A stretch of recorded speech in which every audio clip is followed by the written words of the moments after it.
Hello everyone, welcome back to Lex Prep. I am Aritri Mondal. আজকের ভিডিওতে আমি ডিসকাস করব 5 ইয়ার বিএলএলবি কোর্সের ফি স্ট্রাকচারগুলো কী কী। কারণ আমাদের ফি স্ট্রাকচারে কিন্তু অনেকটা চেঞ্জেস এসছে। কারণ প্রথম দিন থেকেই তোমরা কিন্তু এখন অনার্স নিয়ে পড়তে পারবে। এতদিন যেটা ফিফথ সেমিস্টারের পর থেকে যারা ভালো রেজাল্ট করতো, সিক্স সেমিস্টার থেকে তারা অনার্স নিয়ে পড়তো, কিন্তু এইবার থেকে ওরকম কিন্তু আর কোনো রুল থাকছে না। এবার থেকে প্রথম থেকেই তোমরা কিন্তু অনার্সের জন্য অ্যাপ্লাই করে দিতে পারবে ফর্ম ফিল আপের টাইমেই। তো দেখে নেবো আমরা 14টা কলেজের কী কী ফি স্ট্রাকচার আছে। তো প্রথমে আমরা দেখে নেব ডিপার্টমেন্ট অফ ল মানে হাজরা ক্যাম্পাসের কি ফি স্ট্রাকচার আছে। তো অ্যাডমিশনের টাইমে তোমাকে পে করতে হবে 5075, আর পার সেমিস্টার ফিস পে করতে হবে 2020 করে, মানে ফার্স্ট সেমিস্টার থেকে 10 সেমিস্টার পর্যন্ত। নেক্সট হচ্ছে আমাদের সুরেন্দ্রনাথ ল কলেজ শিয়ালদা। তো এটার অনার্সের জন্য তোমাকে পে করতে হবে অ্যাডমিশন ফিস 12,400, আর পার সেমিস্টার ফিস হচ্ছে 14,750। নেক্সট হচ্ছে যদি অনার্সের জন্য নাও হয় তাও তোমাকে অ্যাডমিশন ফিস পে করতে হবে 12,400, আর তোমাকে পার সেমিস্টার ফিস পে করতে হবে 14,800। কিন্তু এখানে দেখো তোমাদের ফার্স্ট সেমিস্টারের ফিস অনার্সের জন্য পে করতে হবে 2,700, কিন্তু যদি অনার্স না নাও তাহলে পে করতে হবে 2,400। নেক্সট হচ্ছে নাম্বার 3, যোগেশ চন্দ্র চৌধুরী ল কলেজ। তো এটার অ্যাডমিশন ফিজ হচ্ছে অনার্সের জন্য 3,430, আর তোমাকে ফার্স্ট সেমিস্টারে অনার্সের জন্য ফিস পে করতে হবে 1,800, আর সেকেন্ড, ফোর্থ, সিক্সথ, এইট আর 10 সেমিস্টারের জন্য ফিস পে করতে হবে 1,800, আর থার্ড, ফিফথ, সেভেন্থ, নাইনথের জন্য তোমাকে পে করতে হবে 4,430 রুপিস। এটা হচ্ছে তোমাদের অনার্সের জন্য।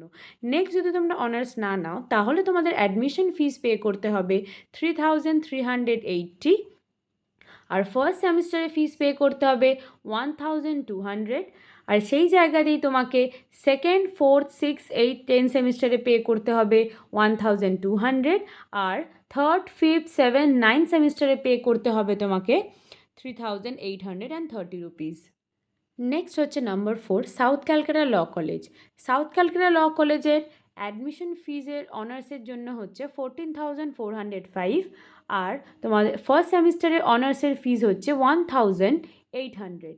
নেক্সট হচ্ছে সেকেন্ড টু 10 সেমিস্টার তোমাদের ফিজ হচ্ছে সাউথ ক্যালকাটার 3,755, আর সেই জায়গায় যদি অনার্স না থাকে তাহলেও অ্যাডমিশন ফিজ হবে 14,405, আর ফার্স্ট সেমিস্টারের ফিস পে করতে হবে 1,200, আর সেকেন্ড থেকে 10 সেমিস্টার পর্যন্ত ফিস পে করতে হবে 3,155 পার সেমিস্টার। তো নেক্সট যে কলেজগুলো আছে এই কলেজগুলোতে কিন্তু আর অনার্স পড়ানো হয় না। প্রথমে যে 4টে গভর্নমেন্ট ল কলেজ ছিল ওই 4টে গভর্নমেন্ট কলেজে কিন্তু তোমরা অনার্স নিয়ে পড়তে পারবে। তো নেক্সট হচ্ছে নাম্বার 5, বিকাশ ভারতী ল কলেজ। তো এটার অ্যাডমিশন ফিজ হচ্ছে 12,500, আর পার সেমিস্টার মানে প্রত্যেকটা সেমিস্টারের ফিজ হচ্ছে 33,000। নেক্সট নাম্বার 6 ইজ রবীন্দ্র শিক্ষা সম্মেলনী ল কলেজ। তো এটার অ্যাডমিশন ফিজ হচ্ছে তোমাদের 19,000, আর পার সেমিস্টার ফিজ হচ্ছে 31,000। ওকে, নেক্সট হচ্ছে number 7, Jyotirmoy school of law. তো এটার অ্যাডমিশন ফিজ হচ্ছে 23,000, আর পার সেমিস্টার ফিজ হচ্ছে 34,000। Next number 8, Shyambazar law college. এটার অ্যাডমিশন ফিজ হচ্ছে 20,000, আর পার সেমিস্টার ফিজ হচ্ছে 28,000। Next is number 9, George school of law. তো এটার অ্যাডমিশন ফিজ হচ্ছে 35,000, আর পার সেমিস্টার ফিজ হচ্ছে 31,500। Next number 10, Sureshwar Dutta law college. এটার অ্যাডমিশন ফিজ হচ্ছে 12,000, আর তোমার সেমিস্টার ফিজ হচ্ছে 22,000। Next number 11 is Heritage law college. তো এটার অ্যাডমিশন ফিজ হচ্ছে 20,000, আর পার সেমিস্টার ফিজ হচ্ছে 40,000। Next number 12 is Kolkata police law institute. এটার অ্যাডমিশন ফিজ হচ্ছে 11,000, আর সেমিস্টার ফিজ হচ্ছে 12,000। Number 13 is LJD law college. এটার অ্যাডমিশন ফিজ হচ্ছে 32,000 আর পার সেমিস্টার ফিজ দিতে হবে এখানে 35,000। The last is number 14 AR law college. তো এআর ল কলেজের ফি স্ট্রাকচার হচ্ছে অ্যাডমিশন ফিজ হচ্ছে 30,000 আর পার সেমিস্টার ফিজও হচ্ছে কিন্তু 30,000।